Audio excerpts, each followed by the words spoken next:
Buenas tardes para todos, siendo las 5:06 de la tarde. Damos inicio a nuestra reunión, nuestro conversatorio, particularmente la Sociedad de Cirugía Vascular. El doctor Héctor Jiménez muy amablemente nos contactó para que hiciéramos este evento nuevamente y tuvimos entre los dos la buena idea de compartir esto con todos. Ahí de inmediato llamamos a la Sociedad de Cirugía General en cabeza de todos sus asociados. Me pude comunicar con el doctor William Sánchez, con quien de inmediato acogió de una manera muy amable nuestra solicitud de hacer esto conjuntamente y empezar a crear estos espacios para compartir información, ideas. Y bueno, aquí estamos. Tenemos hoy el doctor Jiménez, hizo una gestión maravillosa en encontrar unos aliados, compañeros que vienen desde España.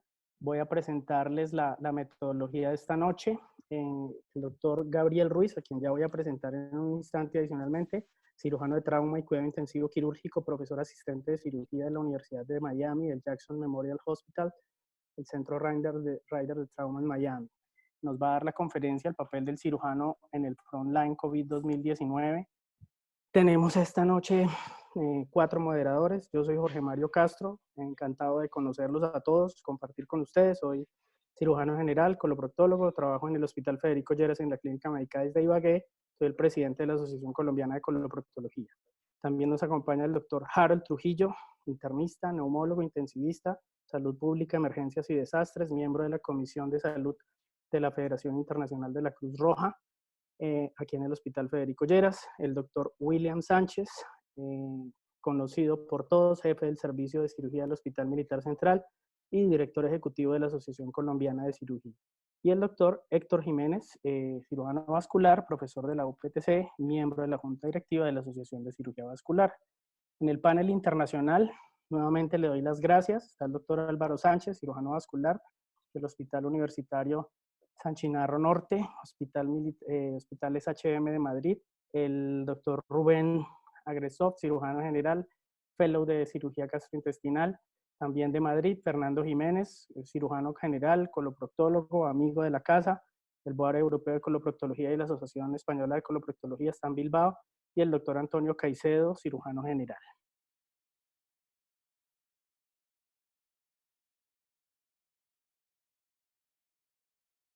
Los datos al día de hoy a las 2:40 de la tarde, un total de 1.260.000 personas infectadas, 68.000 muertes. En Colombia, el último reporte nos habla de 1.485 personas enfermas, 35 personas fallecidas. Mi nombre es Gabriel Ruiz, yo soy médico egresado de la Universidad Nacional de Colombia. Después de eso me vine para Estados Unidos, donde hice residencia en cirugía, hice cirugía de trauma y después hice cuidado crítico quirúrgico, y en este momento yo soy profesor de la Universidad de Miami en el Jackson Memorial y el Centro de Trauma. ¿Qué hubieras hecho diferente si hubieras tenido la oportunidad de ver el futuro que estás viendo hoy? ¿Qué lo hubieran hecho en el momento en el que de pronto estamos nosotros aquí en Colombia? ¿Y qué crees que pudo haber hecho mejor tu hospital y tu ciudad? Gracias, Jorge Mario. Sí, como te decía hace un par de noches, es una pregunta excelente y yo pienso en esto cada vez que terminamos la presentación. Am, ¿Qué hubiera hecho yo hace un mes? Yo pienso que tal vez haber tomado más esta situación en serio, tanto a nivel institucional, a nivel del gobierno, a nivel federal, el local, los hospitales, haber entendido que esto era real, que era algo que nos iba a afectar de forma personal, de forma íntima, que iba a ser una emergencia como nunca habíamos visto nosotros, ni nuestra generación, ni la generación anterior. Y haber hecho lo que están haciendo ustedes, habernos preparado, haber entrenado mejor a nuestro staff, haber hecho mejor inventario de nuestros suministros y, como lo decía yo hace un par de noches, haber colocado a la cabeza no a un político, sino a una persona que supiera manejar desastres, porque esto se perfila acá en Estados Unidos y específicamente en mi ciudad como un desastre, probablemente de la magnitud de lo que ha ocurrido en Madrid, de lo que ha ocurrido en Lombardía, y de lo que ocurrió en la China. Y yo me imagino que nuestros colegas en España nos podrán dar un poquitico más de perspectiva en cómo esto avanza de una forma rápida y es como si en cámara lenta ocurriera un desastre y todo el mundo va perdiendo el control y vamos cayendo en un caos del cual es bien difícil salir. Yo creo que eso, Jorge Mario, tal vez haber tomado esto un poco más en serio, haberse preparado más, haberse reunido más con los colegas, pienso que es un paso importante lo que ustedes están haciendo a nivel de Colombia, de tener estas reuniones y crear la conversación. Creo que eso tal vez hubiera mitigado un poco los efectos que estamos viendo ahora. El análisis que yo hacía era, yo me lamentaba que las decisiones que sabíamos como médicos que se tienen que tomar se tomaban desafortunadamente tarde por puras cuestión económica y política. Los errores más grandes se cometen cuando por medidas políticas, y ya sabemos, hemos visto la noticia de los desaciertos de los grandes líderes del mundo y de cómo comunican a la sociedad, e intentan, por simples temas económicos, no asumir medidas radicales. Nosotros no podemos hacer eso. Una medida que a mí me parece muy útil con respecto al equipo quirúrgico es que como quiera que en los hospitales se siguen operando pacientes urgentes, no COVID, el equipo que atiende y el personal o el paciente que ha sido diagnosticado con sospecha COVID eh, debe ser en la medida de lo posible un grupo reducido y entrenado para tal fin. Gabriel, mis gracias por compartir esas opiniones tan sinceras y bueno, adelante. Gracias. Am, Igual que, como decía Jorge Mario, no hay expertos realmente. Yo pienso que las personas que más avanzados están en el conocimiento de qué es esto, además de nuestros colegas en la China y en Italia, son nuestros colegas en España, porque a medida que aumenta el número de casos, uno continúa aprendiendo y se da uno cuenta que la cuestión es mucho más complicada de lo que uno piensa. Para darles un poquito de perspectiva, los Estados Unidos ahora es el país que tiene más casos en el mundo. Nosotros tenemos una población de más o menos 300 millones de personas, 330 millones de personas. En este caso, en este momento tenemos 333,000 casos, más o menos 9,500 muertes, casi 10,000 muertes. El problema es que nuestra capacidad de hacer la prueba para el coronavirus es muy limitada y es muy limitada de una forma vergonzosa comparada con lo que se hizo, por ejemplo, en la China, lo que se hizo en Corea del Sur, lo que se ha logrado avanzar en las últimas 2 semanas en España y en las últimas 3 semanas en Italia. Nosotros aún estamos muy, muy por debajo. En mi estado, que es el estado de la Florida, tenemos en este momento 12,000 casos y en la área metropolitana de la Florida, que es de mayor población, que es el condado de Miami, donde está mi hospital, donde yo resido, tenemos 4,300 casos. Nosotros estamos anticipando que la cantidad de casos puede ser más o menos de 1 millón en el área de la Florida solamente y aproximadamente unos 200,000 casos solamente en el condado de Miami-Dade, que es en el sur de la Florida, lo cual haría que más o menos unas 2 de cada 10 personas estuvieran infectadas con el virus. Nosotros tuvimos nuestra primera muerte de un médico de emergencias hace a más o menos unos 3 o 4 días. Se hizo pública en abril 2, era un médico de emergencias, una persona relativamente joven. La fotografía que ustedes ven ahí a la derecha es una persona que era muy cercana a nosotros, a mi equipo, trabajaba con nosotros, era parte de mi equipo, una enfermera de cuidado intensivo, era la coordinadora de la unidad de cuidado intensivo quirúrgica. Ella estuvo expuesta, pensamos, que a un paciente que fue un falso negativo durante más o menos un periodo de unas 2 o 3 días en turnos de más o menos 8 horas. Tuvimos otras 2 muertes en nuestro sistema de salud. Esta es la última. Este caballero es una persona que trabajaba en el departamento de radiología. Él falleció hace más o menos unos 2 días. Tenemos otro médico que en este momento está en circulación extracorpórea, que viene de otra institución. Y es que realmente el problema de esta enfermedad es el hecho de que hay muchos portadores que son asintomáticos, y yo pienso que eso es una de las cosas que más nos va a afectar desde el punto de vista quirúrgico. Un TAC, que es la modalidad que estamos nosotros utilizando para hacer, digamos, que un screening rápido. Obviamente se envía la prueba de COVID.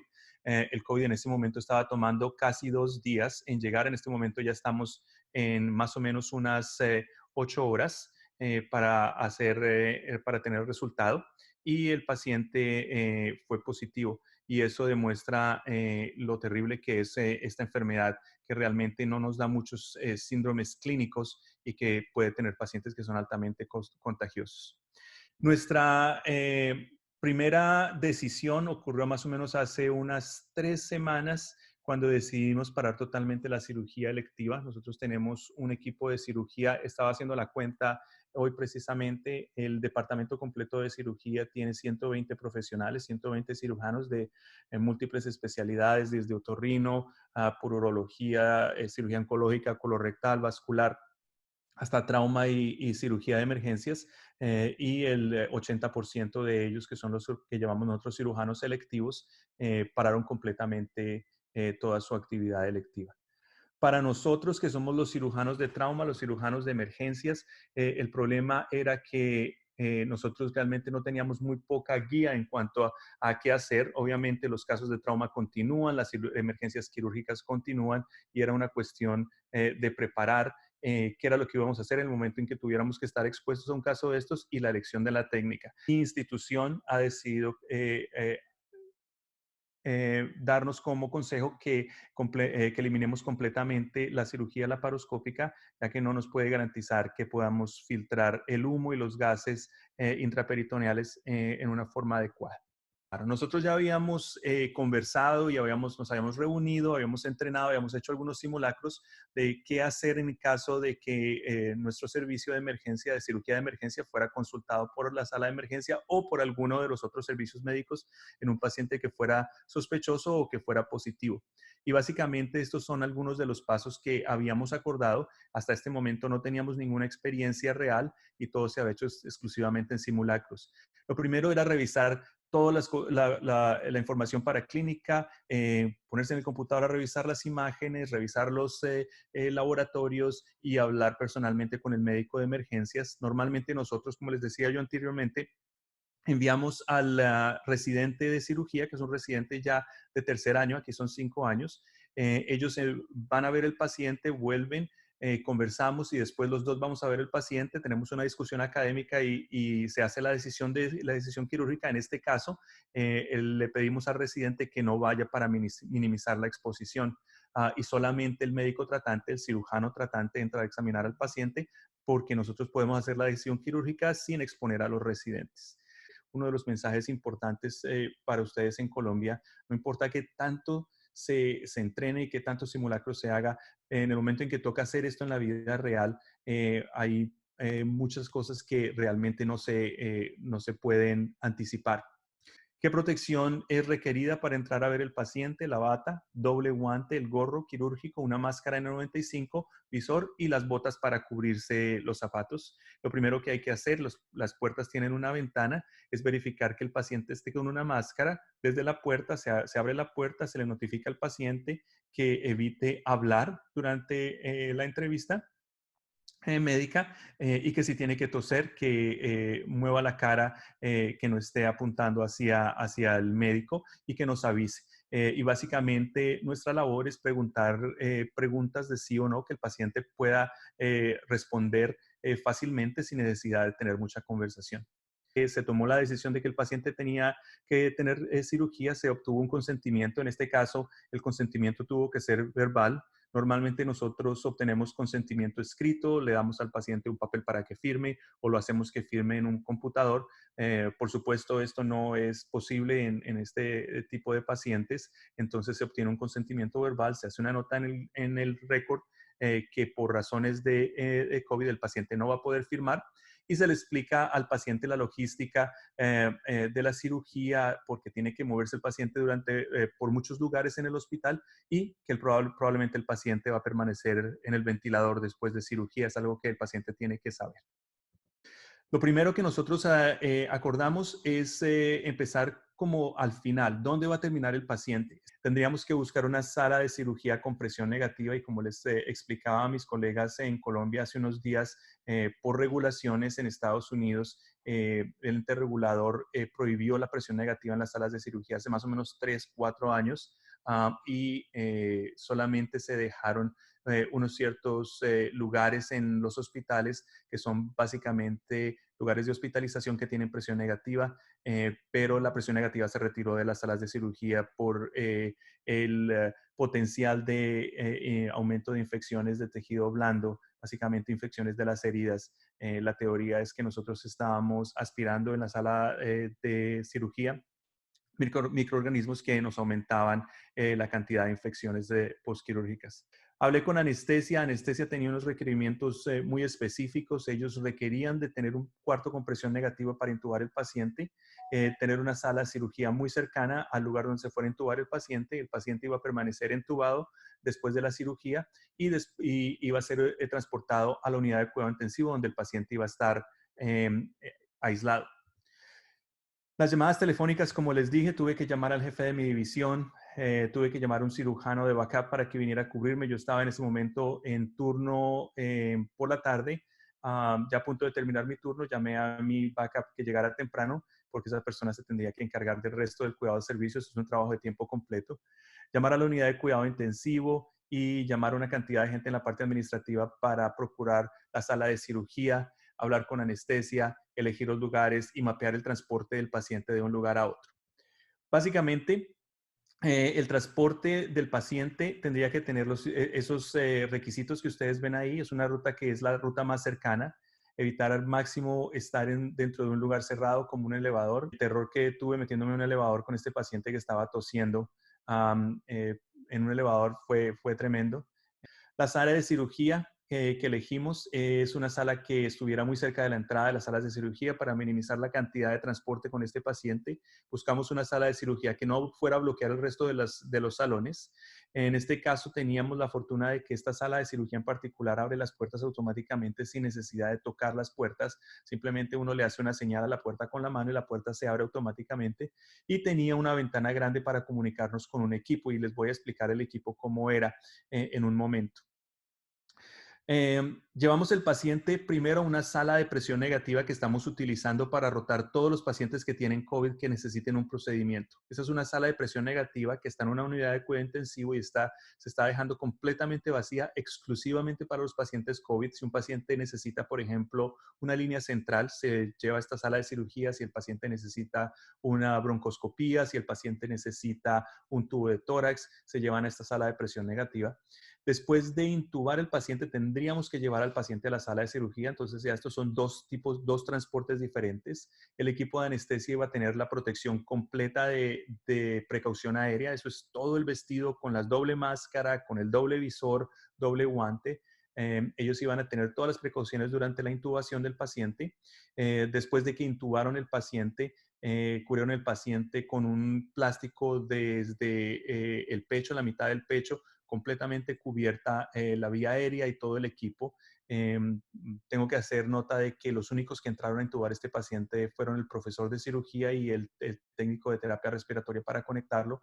Ellos tienen su protocolo ya definido. No le están haciendo preoxigenación al paciente con una máscara de ambos, sino simplemente están colocando el paciente en oxígeno y están haciendo inducción rápida en todos estos pacientes. Después de que el paciente estaba intubado, los llevamos a la sala de cirugía. Y mientras que el paciente estaba transportándose, yo estaba preparando la sala de cirugía, establecimos una zona limpia que quedaba alrededor de la sala de cirugía, más o menos en metros, son más o menos unos 4 metros a la redonda de la puerta en el corredor, que fueron marcados claramente. Utilizamos cinta para marcar claramente, colocamos un aviso grande en la puerta que estábamos operando un paciente de COVID. El corredor quedó completamente acordonado y establecimos una zona sucia que era la sala de cirugía y más o menos 1 metro alrededor de la puerta de la sala de cirugía. Básicamente, la idea es que uno puede entrar en la zona sucia solamente si tiene el equipo completo de protección. Si no tiene el equipo completo de protección, tiene que estar en la zona limpia o tiene que estar más allá de los corredores que señalizaron. Una silla para poder cambiarse, tanto para poder colocarse la protección como para poder quitarse la protección, mucho alcohol y una lista de chequeo para podernos colocar el equipo de protección y para podernos quitar el equipo de protección. Nosotros trabajamos básicamente con un compañero que va leyendo la lista de chequeo. El que se está cambiando tiene que confirmar lo que escuchó y se tiene que colocar o quitar el equipo, y la persona que está supervisando, lo que es la que está leyendo la lista de chequeo, tiene que estar pendiente de que se haga de forma adecuada. Hemos organizado áreas separadas para cambiarse en la sala de emergencia, en los pisos, en el área quirúrgica, que son exclusivamente para colocarse y para quitarse la protección quirúrgica. El equipo de protección requerido cambia un poco de acuerdo a lo que hacen los de anestesia y lo que hacen los cirujanos. Esta es la foto de mi residente de cirugía. Es una residente de tercer año, muy valiente. Le ha tocado hacer esto ya 2 veces. Básicamente, aquí nos están demostrando que ya está utilizando la protección completa.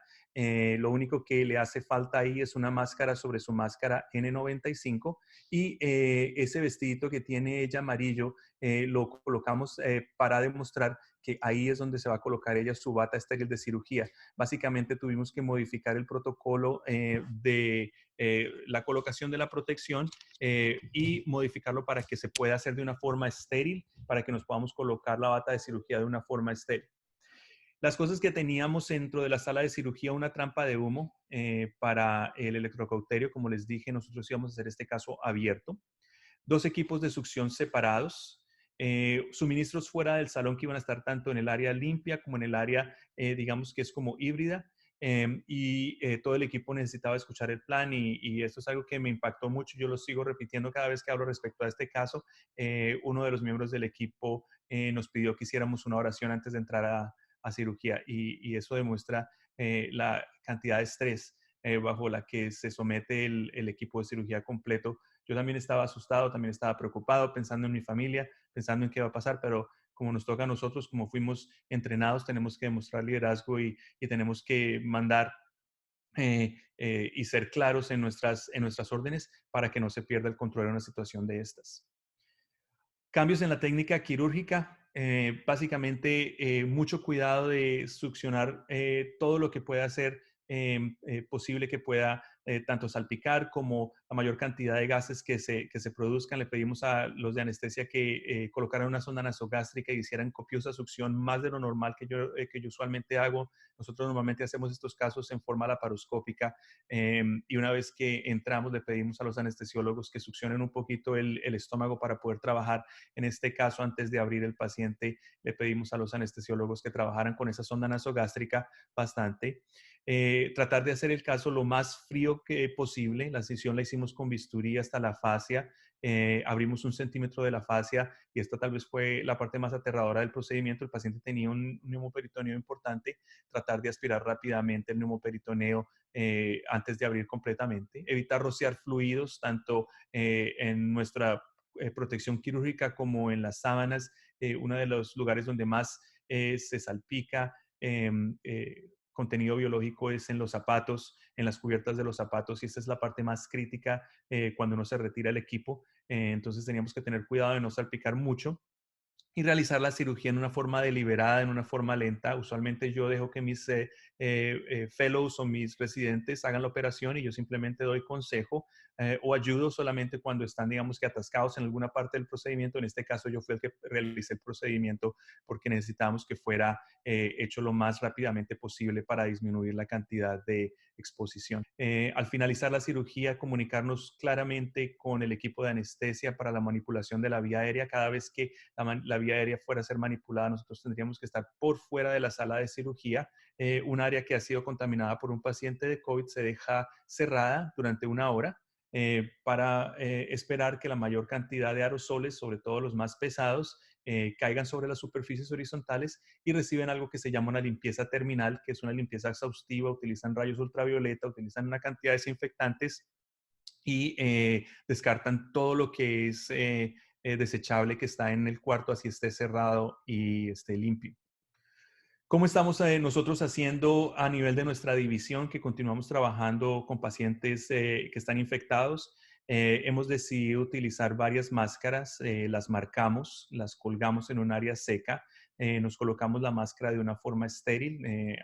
Una ventaja que tenemos los cirujanos, y yo me imagino que ustedes estarán de acuerdo con nosotros, es que para nosotros es mucho más natural manejar este tipo de etiqueta, de colocarse una cuestión de forma estéril, de no tocar la máscara en la parte superficial, y más o menos cada máscara nos dura unas 4 sesiones que pueden ser varias horas. Es tremendamente incómodo a aquellos de ustedes que estén escuchando esta charla. Yo pienso que uno de los principales consejos es que empiecen a buscar cuál es su talla, acostumbrarse a tener la máscara unas horas. Cansa muchísimo. Yo me imagino que el nivel de CO2 que estamos respirando por la máscara es altísimo. Un día de estos, después de utilizar una máscara de esos, parece que uno hubiera corrido una maratón. Y utilizamos máscaras para cubrir la máscara N95 que descartamos usualmente en forma diaria. Este es el sistema que nosotros estamos utilizando en Electrocauterio. Es un sistema que viene integrado a una succión de alta eficiencia y está conectado a un filtro ULPA. El filtro es un filtro de mayor eficiencia.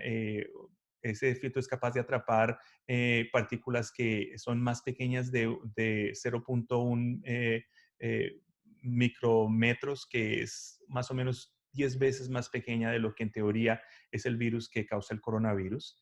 Desafortunadamente, el equipo de la laparoscopia que nosotros tenemos, antes de que les muestre lo de la laparoscopia, esto es lo que he visto y yo lo he mostrado ya en varios lugares que están utilizando en algunos lugares de Sudamérica. Esto lo confirmé, esto vino de Buenos Aires. Están utilizando la succión que está acomodada al electrocauterio, pero desafortunadamente no están utilizando ningún tipo de filtro y esto evacúa el humo de alguna forma que se produce, pero no sé qué pasa con ese humo una vez que se recolecta en los contenedores donde normalmente se recolecta el fluido. No es claro para mí si esto es una cuestión adecuada o no.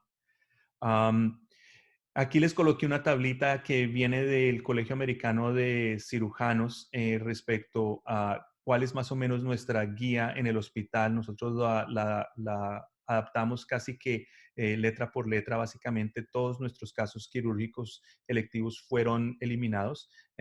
Algunos casos quirúrgicos de cáncer, los cuales son de alta agudeza del paciente, pacientes sintomáticos, pacientes no obstruidos, no están siendo pospuestos. Los cirujanos selectivos están haciendo algunos de esos casos, pero la mayor parte de estos casos de complicaciones oncológicas recaen en nosotros, los cirujanos de emergencia y los cirujanos de trauma. Esto también viene del Colegio Americano de Cirujanos. Ellos consideran que la laparoscopía y la endoscopía son procedimientos que generan alto aerosol, y ellos dicen que estos son de mayor riesgo.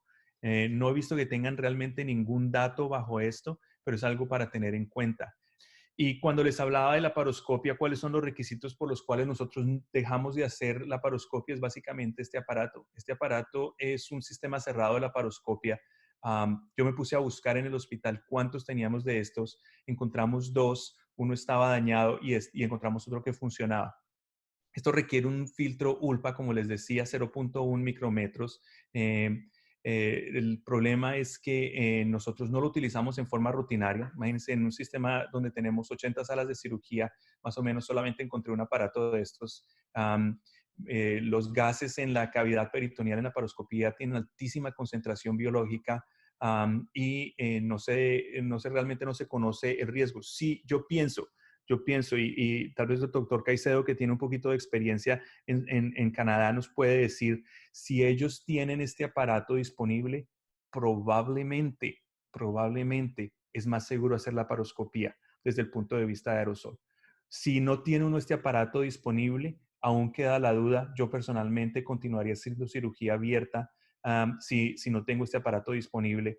Hablamos con la administración y probablemente la industria vaya a facilitarnos algunos de estos aparatos en esta crisis. Vamos a ver qué ocurre, pero el denominador común en nuestro hospital es minimar el uso de hemostasis con energía. es un estudio del 2017 en el cual ellos se pusieron a medir la cantidad de aerosol que se producía en la técnica abierta y en la técnica laparoscópica, y utilizar electrocauterio es una de las cosas que más produce aerosol. Con el 5% de ese contenido de aerosol es contenido biológico y pueden detectar RNA, DNA, pueden detectar fragmentos celulares. Obviamente los virus el virus va a estar totalmente aerosolizado durante esas maniobras. En ese estudio que fue realizado curiosamente en Italia, ellos midieron que la menor cantidad de aerosol se producía con el electrocauterio bipolar, la mayor cantidad de aerosol se producía con el coagulador de argón, no sé si así lo llaman en Colombia y en España, y más o menos intermedio con el coagulador monopolar, perdón. En la posibilidad que tengamos, eso no siempre es posible hacerlo, pero en la posibilidad que tengamos de mantener el personal sanitario menos vulnerable. Otra medida que tomamos, que me pareció tardía con respecto al equipo quirúrgico nuestro, que está compuesto por 10 adjuntos, fue que dividimos por grupos de atención, como quiera que disminuyen el número de urgencias y de casos de pacientes quirúrgicos hospitalizados. Entonces decidimos dividir el grupo de atención quirúrgica en personal sanitario en dos. O sea, nos dividimos de a 5, para que de alguna manera, mientras sea posible, el personal que está activo tenga la posibilidad de alguna manera de tener aislamiento preventivo durante 14 días, que es lo que se ha establecido. O sea, durante 14 días, la mitad del equipo quirúrgico hizo la atención de los pacientes que estaban en la planta y las urgencias, y el resto del equipo, de alguna manera, fue llevado a cuarentena preventiva, porque cuando ya empezamos a detectar que nuestros pacientes estaban adquiriendo la infección en la hospitalización y que nosotros habíamos estado atendiendo a esos pacientes sin saber que estaban previamente infectados, la fase más crítica es esa, entonces asumimos que muchos de nosotros debíamos tener o ser portadores asintomáticos del virus. Entonces tú te cuidas del paciente que sospechas, pero no te cuidas de tu compañero que no está con síntomas normalmente. No te cuidas, almuerzas con el compañero, discutes casos con el compañero, y esta es otra de las situaciones en las que nosotros debemos empezar a intervenir. Ahora todos nosotros mantenemos mascarillas, como ya nosotros sabemos que la debemos usar aún en las reuniones, y tratamos de conservar las distancias. En las reuniones que hacemos diarias del comité de COVID, nos sentamos a más de 2 metros de distancia cada uno con sus mascarillas y tratamos de mantener el aislamiento. En las mesas en la cafetería tratamos de mantener la distancia hasta donde se permite y se puede. Pero uno de los mecanismos de transmisión y en lo que hay que tomar control es en cuidarse del posible caso que puede estar asintomático. Y aquí hago un llamado a los profesores que son mayores. O sea, si a mí me preguntaran qué hubiéramos hecho, y lo primero que debimos haber hecho es que nuestros profesores mayores siguieran dirigiendo de alguna manera con menos riesgo de exposición, porque definitivamente no es lo mismo que una persona joven y sin riesgo asuma la infección o tenga la infección. Estas personas normalmente pasan el 80% hasta tratamiento asintomático, manejo asintomático, aislamiento, y sobreponen a la infección. Pero las personas que son ya los profesores senior y que tienen factores de riesgo, estas personas debemos cuidarlas con mayor prioridad de alguna manera. Entonces, esa es otra de las precauciones que debemos tomar. Y sobre todo tener en cuenta que nunca se detectan realmente la cantidad de casos que son reales. Las cifras que nosotros manejamos, y muy tarde generalmente los gobiernos consideran la fase de transmisión generalizada. Cuando lo hacen, ya el personal sanitario lo ha detectado hace más de una semana en la urgencia.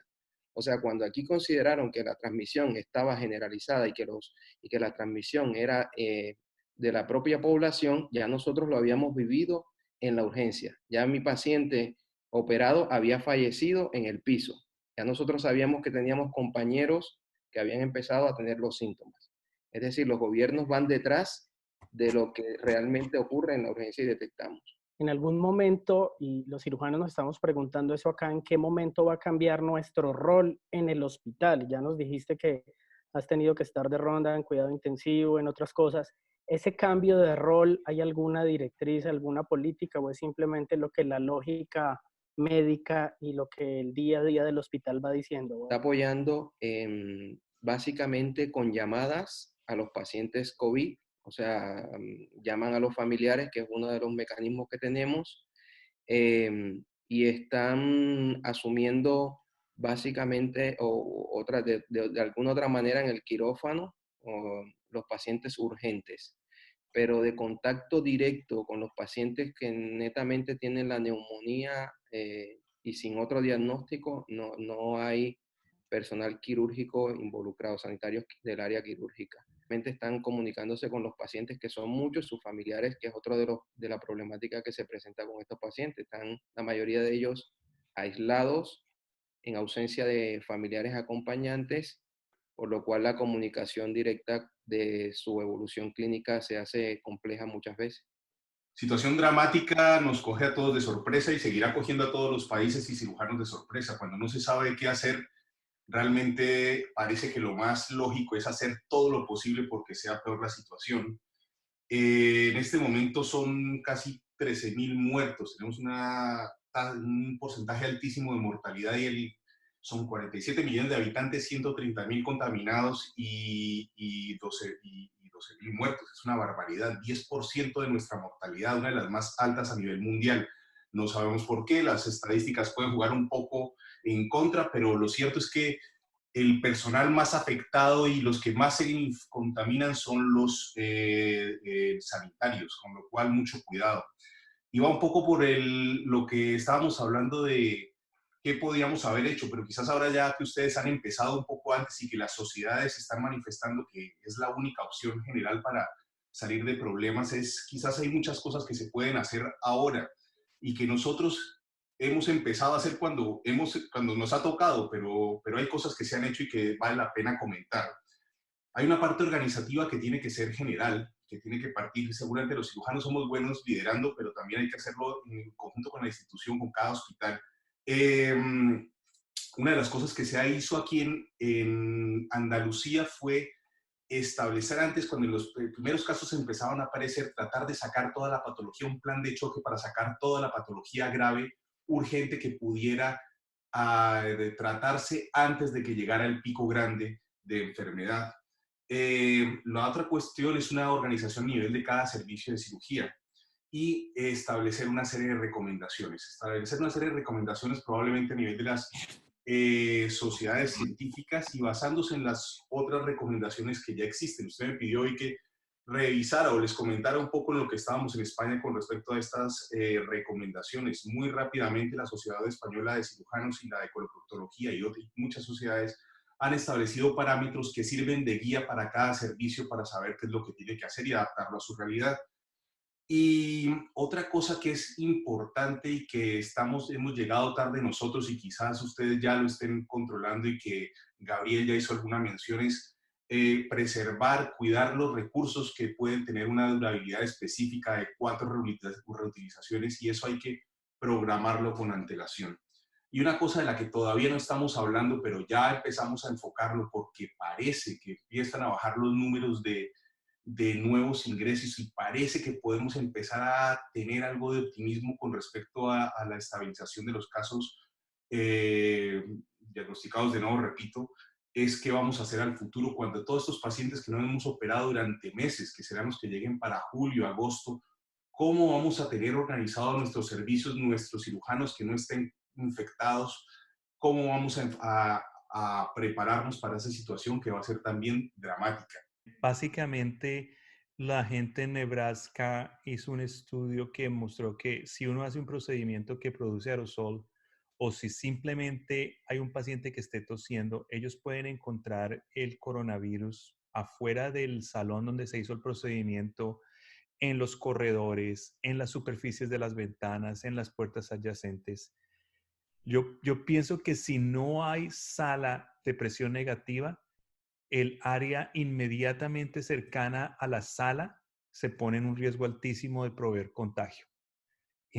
Mi recomendación, y esto es lo que hablábamos con mi división cuando no se sabía si íbamos a poder tener salas de presión negativa, era que íbamos a dedicar un área exclusivamente para la atención de COVID y completamente eliminar el tráfico de esa área, completamente eliminar cualquier actividad clínica de esa área, y esa área va a ser acordonada y la única forma de entrar a esa área va a ser con un respirador N95 con gorro, guantes y botas. Es decir, extender el área de aislamiento no solamente a un cuarto, sino a todo un complejo grandísimo que era más o menos unas 6, 7 salas de cirugía. Lo que hace la presión negativa en realidad no nos protege a los que estamos adentro. La presión negativa, digamos que disminuye la diseminación de los aerosoles en los lugares anexos. Entonces la cuestión es básicamente el peligro para el resto de las personas que van a estar sin protección alrededor de esa área. Antonio, tú desde Canadá tienes algunas precisiones, ¿nos quieres compartir algo? Sí, Jorge, gracias. Y te iba ahora a mostrar un par de cosas con respecto a lo que nosotros más o menos estamos haciendo en Canadá. Hay muchas cosas en las que ya se hablaron y ya esta es la tercera vez creo que compartimos con Jorge y además me parece súper interesante oír lo que están haciendo los compañeros en España. Nosotros paramos, de hecho, todas las cirugías electivas en este momento y paramos absolutamente todas las endoscopias. ¿Qué pasa en Canadá? Canadá es un país federado y es un país en que cada provincia funciona realmente como un país totalmente diferente. Y de alguna manera no, y las comparaciones son odiosas, pero creo que aquí se hicieron las cosas de manera muy temprana y todo se paró y aquí no hay manera de establecer, o nunca, muy pocas veces se ha establecido una ley marcial o un toque de queda, pero aquí a la gente le dicen, te quedas en la casa y el 90% de la gente se queda en la casa.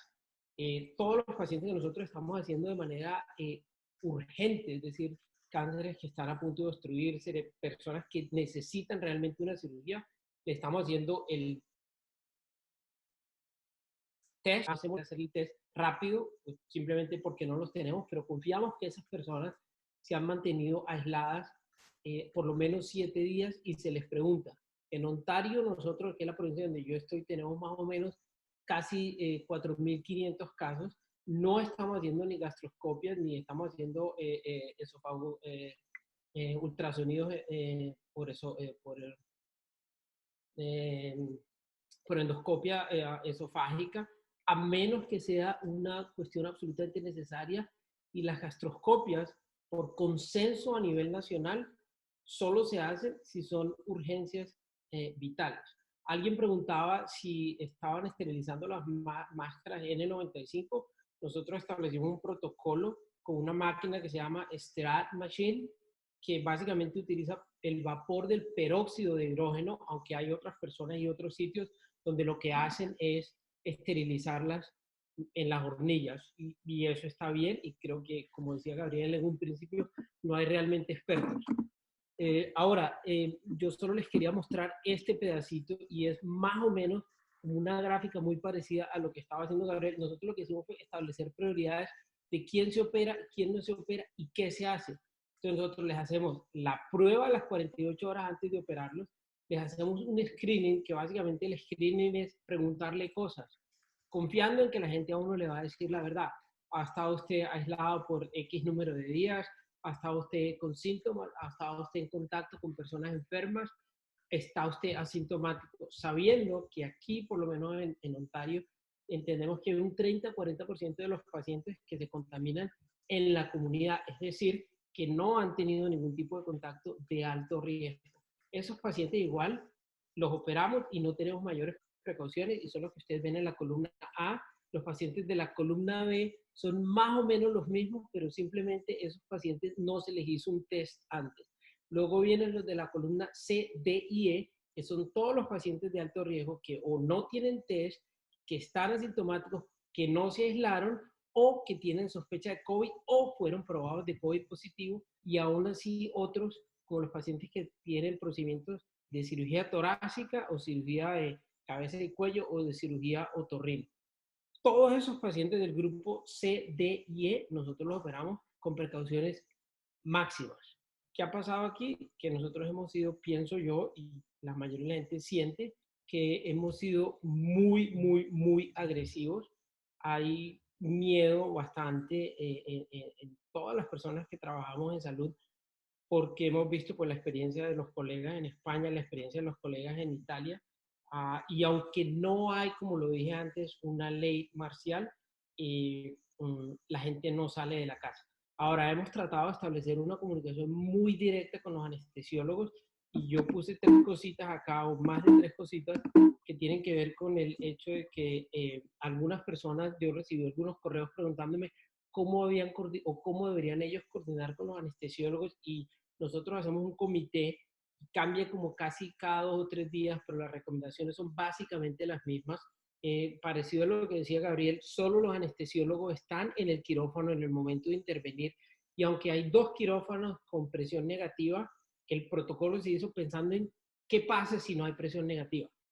Todos los pacientes se intuban con secuencia rápida, todos los pacientes se intuban con un glidoscopio, es decir, con visión endoscópica. La hipoxia se permite, ¿sí? El paciente se intubó, a nadie se le da ventilación y todos los tubos están clampeados. Alguien hoy me mandó un correo y me preguntó acerca de estas cajas que cubren a los pacientes que utilizan los anestesiólogos, que son de fibra de vidrio. Problemas que tienen esas cajas que necesitan son prácticamente mandadas a hacer para el anestesiólogo en particular. Aquí hay algunos anestesiólogos que las han ordenado, pero son exclusivamente para ellos, y el problema que viene es cómo se esterilizan esas cajas para el siguiente paciente. Después de que los intuban, en teoría hay que esperar unos 14 minutos de acuerdo a las recomendaciones de Selles y de otros. Nosotros esperamos 21 minutos y después se hace la cirugía. Lo que Gabriel hablaba de si hacían cirugía laparoscópica o no, y me preguntaba si aquí se hacía. Nosotros seguimos haciendo cirugía laparoscópica, y tú preguntabas sobre el filtro ULPA. El AirSeal, que se utiliza, por ejemplo, en el TATIEMI, el AirSeal tiene filtros ULPA, y hay manera de conectar un tubo que no sea de 3 luces, sino de 2 luces. Yo entiendo las limitaciones que pueden haber para los recursos en Colombia, si uno va a hacer o no va a utilizar un AirSeal. Yo personalmente creo que es más fácil controlar el humo y la aerolización de cualquier gas de forma laparoscópica en un sistema cerrado que en un sistema abierto. Recordemos que el 5% del aerosol es material entre orgánico e inorgánico, y eso puede contener virus, puede contener bacterias. Los estudios todos se hicieron y hay muy pocos: hepatitis B, virus del papiloma y virus del SIDA.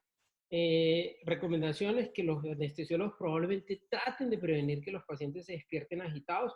Le preguntamos a los anestesiólogos de aquí y ellos todos insisten que usando ramifentanil o remifentanil, los pacientes se despiertan mucho más tranquilos, y al igual a lo que dijo Gabriel, los pacientes se extúan solo con el anestesiólogo y una enfermera en el quirófano, y todos cubiertos con plástico y con una máquina, con una máscara en la que ellos respiran. Todos los pacientes se van para la unidad de recuperación, excepto los que ya sabemos que son por alguna razón COVID, que síntomas o no síntomas, se fueron para la unidad de cuidado intensivo. Y lo último que les iba a mostrar era que todas estas reuniones interminables, y todos tenemos una cantidad de administradores y todos se reúnen y todos hablan, la poca evidencia que hay por lo menos demuestra, y en algún momento en este paper ustedes lo pueden encontrar, que incluso utilizan el término reuniones estúpidas. Hay muchas reuniones que no tienen sentido, y tienen más sentido estas, pero lo que más tiene sentido es hacer. Yo le quiero dar la palabra un momento al doctor Harold Trujillo. Vuelvo a presentar al doctor Harold Trujillo. Harold, internista, neumólogo, intensivista, miembro de la Federación Internacional de la Cruz Roja, con experiencia en todo tipo de epidemias, pandemias, ha estado en el ébola, ha estado en terremotos, sabe cómo manejar esto. Harold, bienvenido. Buenas tardes y noches a todos. Buenos días en España. Gracias, doctor Jorge Mario. Yo he estado atento a todas las recomendaciones que han vivido de una u otra forma en Estados Unidos, en Canadá, en España. Hay situaciones que nos toca enfrentar y afortunadamente hoy le digo a todos los colegas que hemos tenido eco en las autoridades departamentales que han tomado decisiones. Y afortunadamente hemos ido una semana antes de que el gobierno nacional haya tomado las medidas de restricción y de movilidad y el aislamiento preventivo obligatorio en nuestras casas. Eso de una u otra forma ha impactado, pero también tenemos algún subregistro formal porque el Instituto Nacional de Salud, que es el ente que concentra el número de muestras para PCR en tiempo real, tiene un represamiento importante de estas muestras, así que es posible que tengamos muchos pacientes que clínicamente son positivos y no hemos hecho un cerco epidemiológico activo dentro de nuestras ciudades y nuestra población. Y eso nos complica un poco más que el pico se nos vaya a aumentar en las siguientes 3 o 4 semanas. No hemos empezado y esa es la recomendación que siempre hemos hecho. Nos toca manejar esto como un desastre y así es, al doctor Ruiz lo estamos de acuerdo, lo mismo que el colega de Canadá, y hay que manejarlo así. Nosotros no tenemos esa capacidad hospitalaria de pronto del número de camas en cada centro que ustedes manejan, uno de 2.700 camas y el otro más de 1.200 camas, con un personal grande y dispuesto. Y desafortunadamente también aquí tenemos que muchos de nuestros colegas y nosotros mismos trabajamos en otras instituciones. Así que por la ciudad tan pequeña, entre comillas, nos desplazamos de un lugar a otro. Por eso las estrategias del uso del tapabocas colgado para un día sí, un día no, de pronto a nosotros se nos complica un poquito más, pero nos toca tomar las medidas. Es fácilmente tomar un solo tapabocas en el Hospital Federico Lleras, un solo tapabocas en Aricáiz, un solo tapabocas en Azotrauma y tenerlo lógicamente demarcado fácilmente con la identidad que necesitemos. Y podemos ahorrar un poquito más de insumos dentro de la misma institución. Hemos intentado hacer todo el proceso formal con simuladores, el maniquí, yo lo llamo COVID Alfonso, así lo bautizamos, y esto ha facilitado que hagan entrenamientos formales en el servicio de urgencias, en cirugía, no solamente en el hospital, sino en otras instituciones, incluso en el entrenamiento formal de la ventilación prona, que nos va a ayudar. No tenemos las camas que son diseñadas para la ventilación prona, nos toca hacer a lo chipchombiano, a lo colombiano, hacer los procesos formales. Por eso hemos intentado que este maniquí facilite la colocación, el proceso de intubación, el transporte, y es lo que queremos hacer en todo el proceso de simulación. Hemos intentado ampliar la cobertura, como lo decía en la conferencia pasada, de disponibilidad de camas de cuidado intensivo. Ya hemos evacuado algunos servicios formales, estamos en la estrategia de que la ciudad se tome la especialización de patologías que son comunes y silvestres dentro del proceso formal. Entonces, alguna institución dentro de la ciudad se va a encargar únicamente del manejo de medicina interna y la patología de medicina interna sin COVID, si es posible. Otra institución va a hacer el trabajo materno-infantil y otra institución va a recibir la población pediátrica formalmente, que es la patología del día a día. Eso nos brinda la capacidad hospitalaria pues, de nuestro Hospital Federico Lleras para especializarnos de alguna forma en la recepción de los pacientes con COVID-19. El servicio de urgencia va a tener una capacidad de más de 30 camas de cuidado intensivo, todas con ventilación mecánica, pero esto es un trabajo que no solamente lo tenemos que hacer los intensivistas, allá el número de intensivistas que tenemos pues es reducido, los internistas también, pero la anestesia le va a tocar también apoyar dentro del proceso formal en la estrategia de manejo de ventilación mecánica.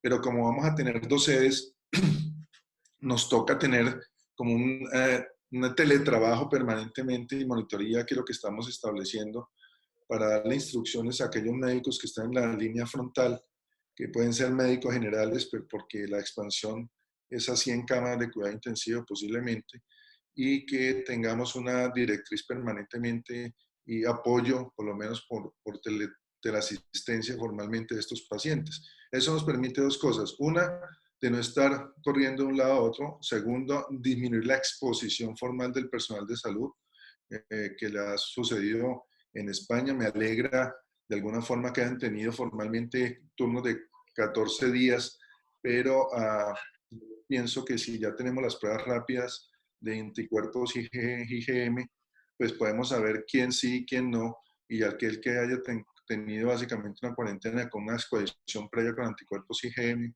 pues podemos mandarlo más tranquilamente a la línea del frente, porque sabemos que va a tener por lo menos una capacidad de respuesta inmune a la exposición. Como todos, algunas veces dispusimos en forma inicial muy tranquilamente las cajas de tapabocas marcadas en algunos servicios, y de alrededor de 2 horas ya no había ninguna, pues lógicamente todo el mundo tratando de coger las mascarillas para su protección personal. Pero después hicimos otra estrategia, es darlas personalizadas con un formulario. Formalmente llevamos un control, por lo menos, que se le ha dado, y el uso por lo menos durante 4 días, sobre todo la N95.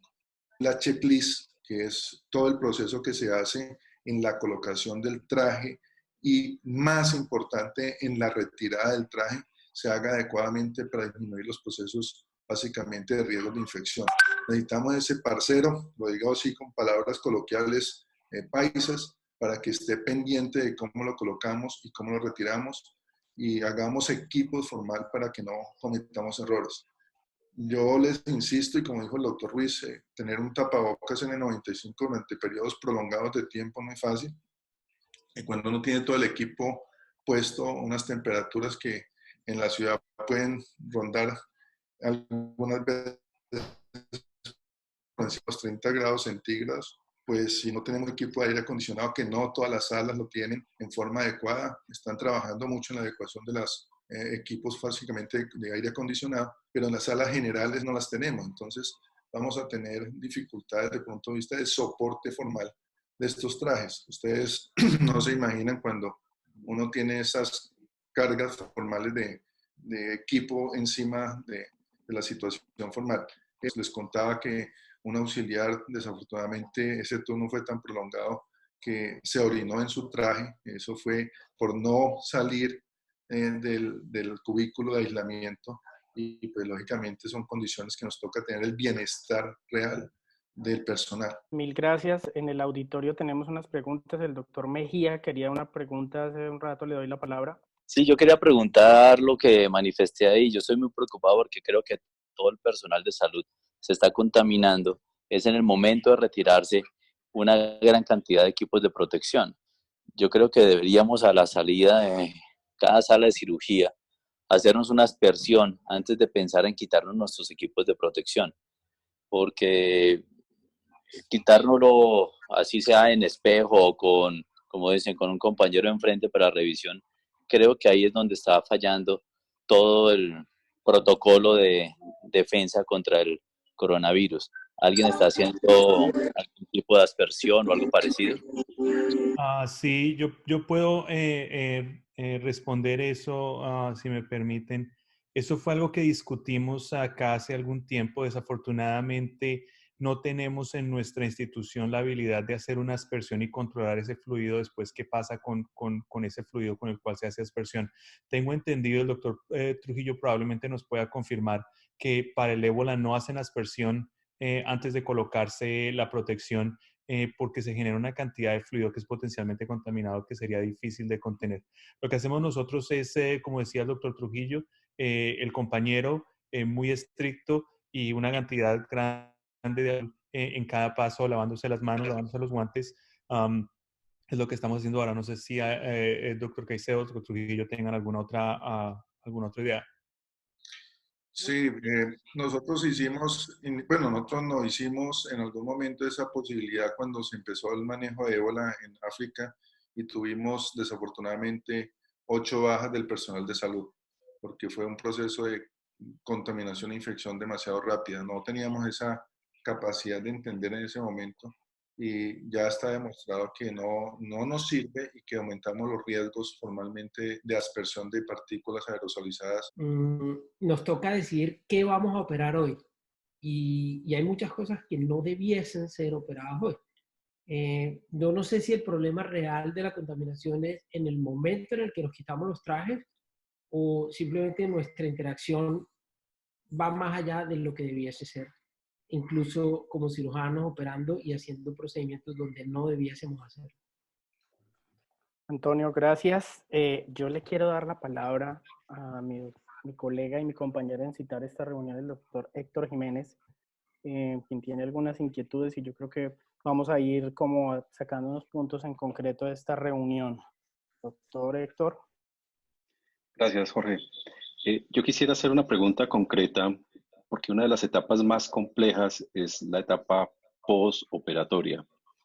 Y quisiera preguntar exactamente con aspectos concretos en qué consiste esa desinfección terminal de la sala y adicionalmente qué sucede con los trajes y los elementos que se han utilizado, porque no hay duda de que tendremos que contemplar la reutilización de los equipos de protección personal. Y quisiera saber qué políticas o qué exactamente se está desarrollando para el manejo de estos elementos. El consumo de los recursos va a ser impresionante en las semanas que vienen acá en Estados Unidos. Por el momento, nosotros lo que estamos haciendo es que cada paquete de cirugía tiene 6 unidades de protección completa. Dos son para los que están operando, 2 para anestesia, uno para el instrumentador, instrumentadora y uno para que nosotros llamamos acá enfermero o enfermera circulante, que es la persona que hace la comunicación con el equipo que está en el área híbrida. Hasta el momento, lo que nosotros estamos haciendo es descartando completamente todo el equipo, inclusive los respiradores N95 si se opera en un paciente que es sospechoso o un paciente que es positivo.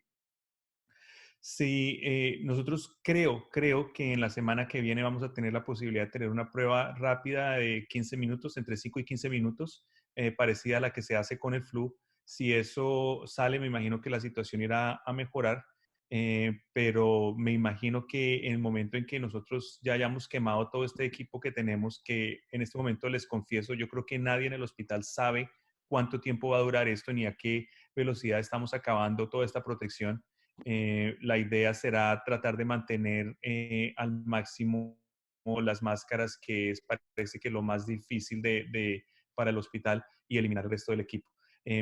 No sé si vaya a haber en algún momento una idea o un movimiento de empezar a reesterilizar esto. Por el momento no se ha discutido en mi hospital reesterilizar equipo que se utiliza. Y la limpieza terminal, básicamente, ellos vienen, acordonan el área, es un equipo de 4 personas que se dedican exclusivamente a esto, hacen una aspersión con una solución de hipoclorito de sodio diluida en absolutamente toda la sala de cirugía. Esta gente viene con unos equipos que acá los llamamos hazmat, que son unos equipos que tienen como una especie de respirador adentro, que es como una bolsa en la que ellos están totalmente encapsulados y limpian desde el techo todas las superficies y, como les decía, todo lo que es desechable, así no esté abierto dentro de la sala, lo eliminan, y los equipos que no son desechables los limpian con esta solución y después colocan la sala 4 horas con varias lámparas de luz ultravioleta. Muy parecido a lo que dice Gabriel, se hace aquí en cuanto a la aspersión, pero son 3 horas.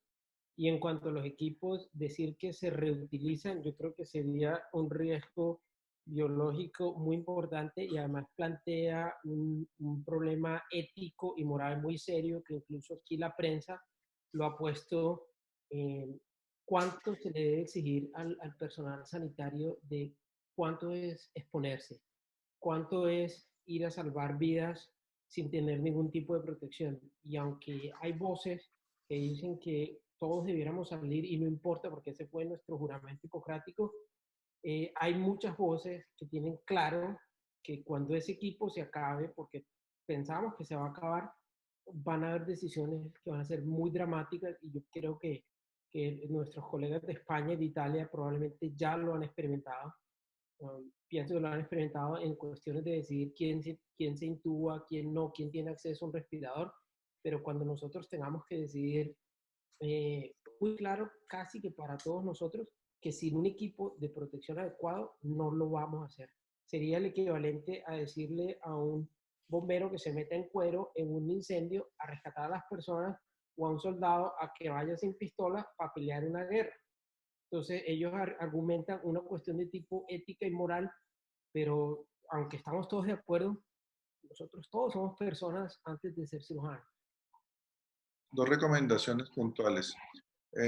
Primera, que el peróxido de hidrógeno es una buena acción del punto de vista de esterilización de las salas. Eso se hace incluso en los aviones, que fue la estrategia de Wuhan cuando lo hicimos, el traer los compatriotas a Colombia, y da una buena efectividad. La segunda sí siguen siendo las lámparas de luz ultravioleta. China tenía un protocolo incluso de salas muy pequeñas, de media hora con intervalo de descanso de 1 hora, y volvían a colocar la otra media hora y les dio resultados. Nos tocaría evaluar a nosotros idealmente por qué la luz ultravioleta y por qué el peróxido y por qué por ser el hipoclorito en aspersión. Porque si hacemos el proceso como lo hemos hecho toda la vida, en algunas cosas no tenemos los equipos hazmat, excepto los bomberos y algunos organismos de socorro, como tiene que ser con los respiradores. El paso a paso de limpiar, como lo hemos hecho todos los de las señores de servicios generales, habrán áreas que se van a olvidar porque ellos no tienen la estrategia de limpiar por cuadrantes muy efectiva y todas las salas que están los pacientes asociados. Entonces nos toca así ser muy juiciosos en la aspersión. Hay que hacerlo durante mínimo 1 hora y media, lo idealmente son 2 horas, como decía el doctor Ruiz, y vamos a tener una sala, desafortunadamente, pues lógicamente sin requisito formal de utilización. Todas las salas deben de tener el mismo protocolo, independientemente si es COVID positivo o COVID negativo, porque no sabemos quién es el paciente asintomático. Por eso es que hay que tomar absolutamente todas las medidas, no escatimar. Esto es una medicina de guerra. Yo estoy de acuerdo con el doctor Antonio, es una medicina de guerra. Si usted se va a exponer, tiene que tener todos los pasos formales de colocación de su traje, tranquilo. Si se muere, se murió. Si es un colega nuestro, va a pasar lo mismo. Esto no discrimina absolutamente nada. Así nos pasó incluso en ébola. Yo les comentaba en la conferencia anterior que no teníamos el tiempo. Nosotros durábamos cerca de casi 22 minutos colocándonos el traje de ébola, y cuando entrábamos el paciente ya ha fallecido, pero primero somos nosotros, segundo nosotros y tercero nosotros. Así nos toca tomar esa decisión. Código de no reanimación es otra de las estrategias en los pacientes que, como resultado de su proceso respiratorio, pueden en un momento determinado requerir de ello. Y el otro aspecto importante es el manejo del barotrauma a través del tubo de tórax y la aspersión. Hemos hablado mucho del neumoperitoneo, pero probablemente algo que el cirujano convencional se va a enfrentar con mucha más frecuencia es el colocar un tubo de tórax en el paciente con barotrauma. ¿Qué recomendaciones tienen ustedes para estos dos aspectos?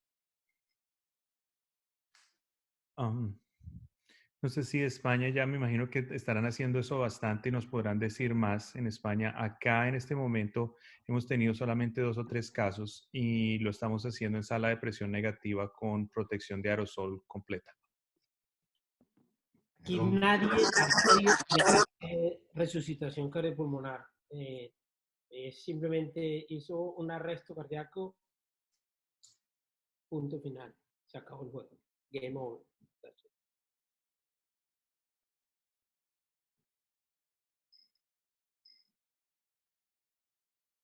Doctor Rubén, ¿alguna experiencia con los tubos de tórax, barotrauma en la UCI que han tenido algo de afán, algún caso? No, en esta parte, de momento con los colegas tenemos 26 pacientes intubados en UCI.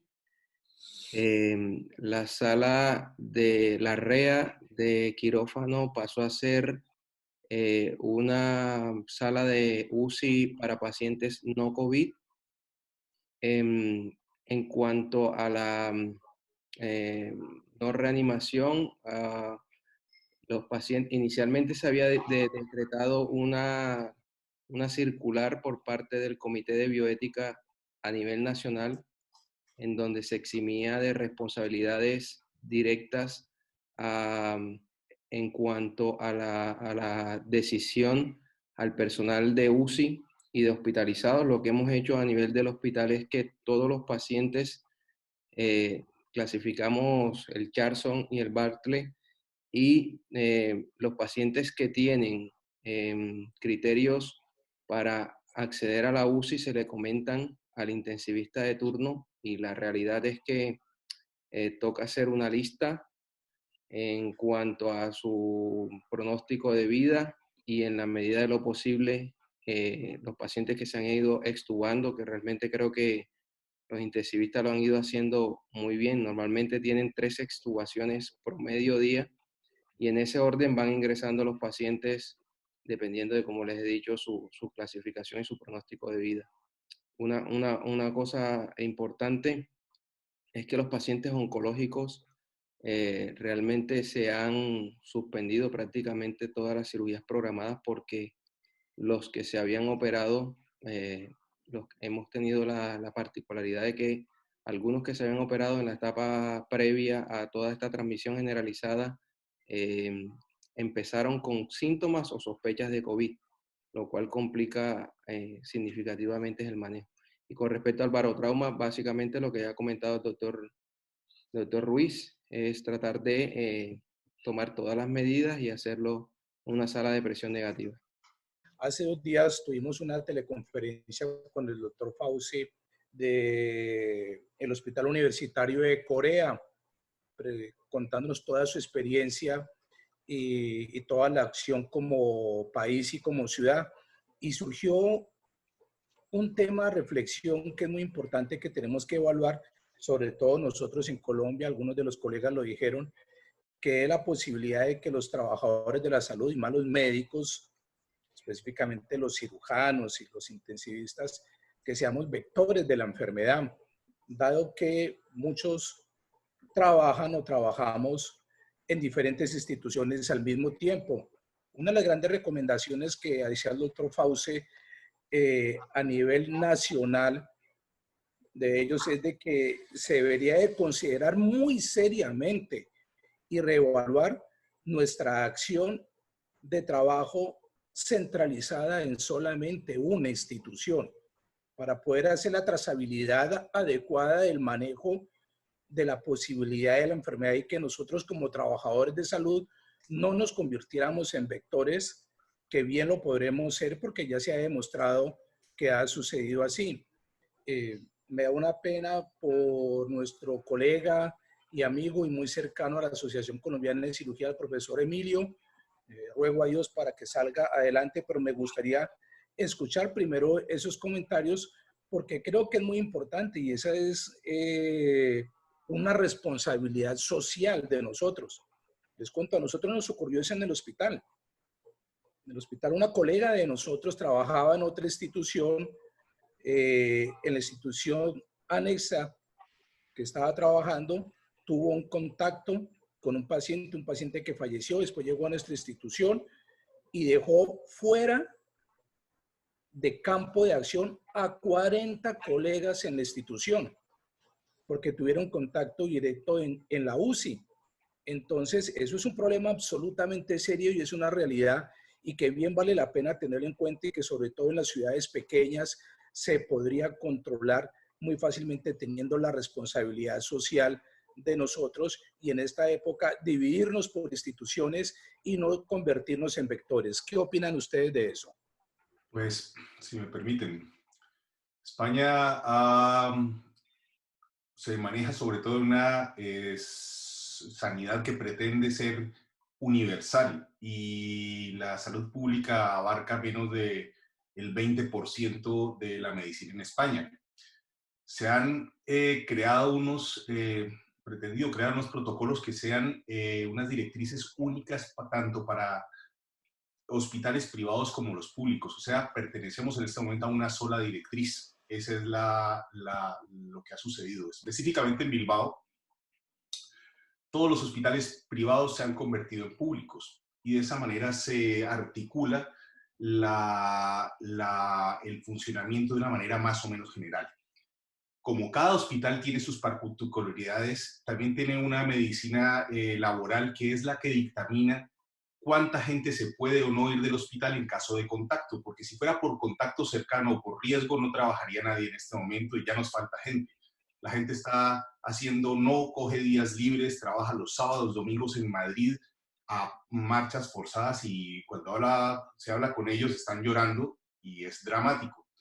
Entonces, hay que establecer una directriz única y manejar y empezar a ser consecuente con el verdadero riesgo y hacer un balance de guerra lamentable sobre cuáles profesionales, a pesar del riesgo, sí pueden trabajar o no.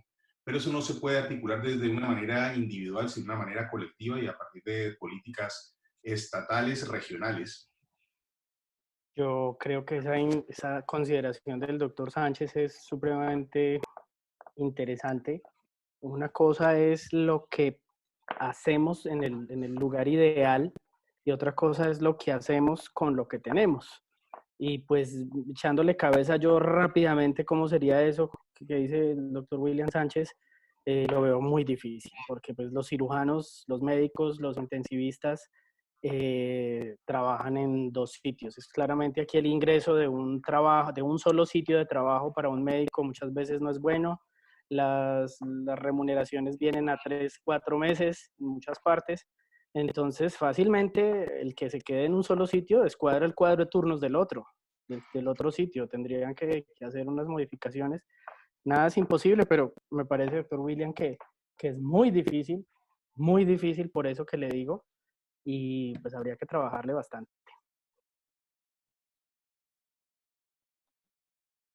Bueno, yo creo que sin más consideraciones no me resta más que darle las gracias a todos por la participación, a mis colegas de España, muchísimas gracias, van a ser las 2 de la mañana y se nota esa pasión por nuestra profesión, por nuestro país, en querer compartir con nosotros todos. A Gabriel nuevamente 1000 gracias, quedas en contacto con todos nosotros y con todos los miembros de la asociación. Doctor Álvaro Sánchez, doctor Rubén Agresot, doctor Fernando Jiménez, un abrazo solidario, fraternal, de sus compatriotas aquí todos, porque ustedes ya están allá y pues muchas gracias por mostrarnos lo que les ha tocado y lo que nos va a tocar muy seguramente a nosotros.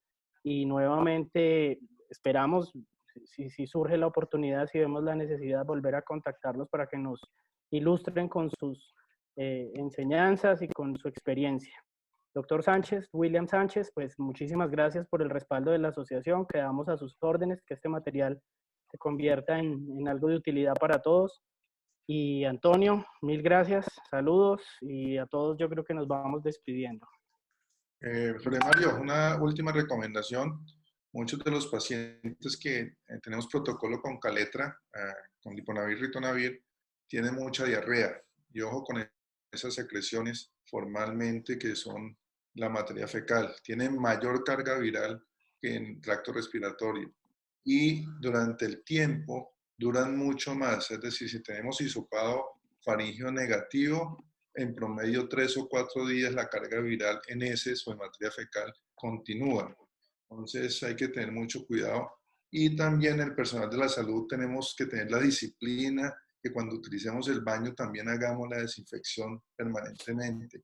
Hemos tenido accidentes reportados en China, con la Cruz Roja China, que tuvieron muchos casos de bajas de personal de la salud porque los baños eran portadores asintomáticos y tenían virus en sus heces y fue la forma en la cual se contaminaron muchos. Entonces hay que tener mucho cuidado porque esa parte nos relajamos y utilizamos el mismo sanitario muchas veces todos los trabajadores de la salud. Bueno, yo creo que una feliz noche para todos, que descansen y que nos vaya muy bien. Estamos hablando y hasta luego. Mario, muchísimas gracias en nombre de la Asociación Colombiana de Cirugía Vascular, al doctor Jiménez por la cordial convocatoria. Fernando, un abrazo gigante, me encanta verlo allá y también posicionado y con ese liderazgo. y ojalá nos podamos seguir viendo en buenas condiciones, personal, presencialmente más adelante.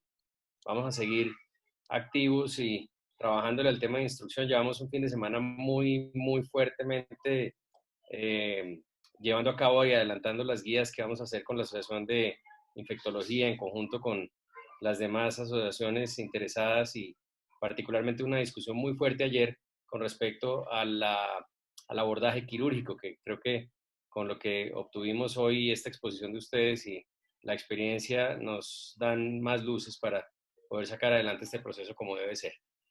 Bueno, un abrazo para todos y vamos a terminar nuestra reunión. Gabriel Ruiz, infinitas gracias, mucha suerte en tu conferencia mañana. Sabemos que algo parecido a lo que nos enseñaste hoy lo vas a enseñar mañana a todos los cirujanos americanos. Mucha suerte en tu evento y bueno, seguimos a la orden y un abrazo para todos. Muchas Saludos. gracias, Mario. Definitivamente una gran labor, como te describí acá en el chat. Este tipo de reuniones que ustedes están liderando no solamente le salvan la vida a los pacientes, sino potencialmente le pueden salvar la vida a un colega. Y ahí es donde está el valor de esto. Muchas gracias a todos.